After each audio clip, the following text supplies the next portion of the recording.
ভারতের প্রধানমন্ত্রী নরেন্দ্র মোদী বলেছেন ১৪০ কোটি ভারতীয় বাংলাদেশের হিন্দুদের নিরাপত্তা নিয়ে উদ্বিগ্ন। বৃহস্পতিবার ১৫ই আগস্ট দিল্লির লাল কেল্লায় দেশটির স্বাধীনতা দিবসের অনুষ্ঠানে দেয়া ভাষণে তিনি কথা বলেন।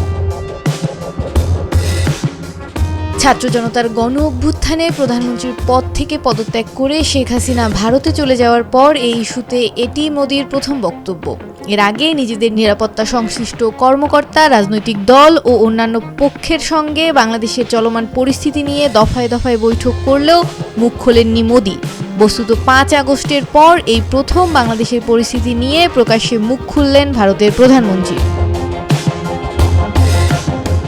কয়েকদিন আগে বাংলাদেশের রাজধানী ঢাকার শাহবাগে দেশ জুড়ে হিন্দুদের উপর হামলার প্রতিবাদ ও নিরাপত্তার দাবিতে বিক্ষোভ করেছেন বাংলাদেশের হিন্দুরা।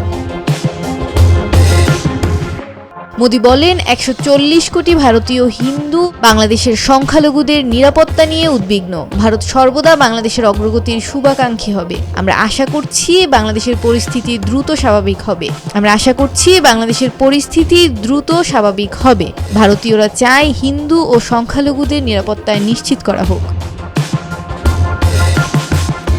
মৌমিতা মৌ, ডেস্ক রিপোর্ট, ভোরের পাতা।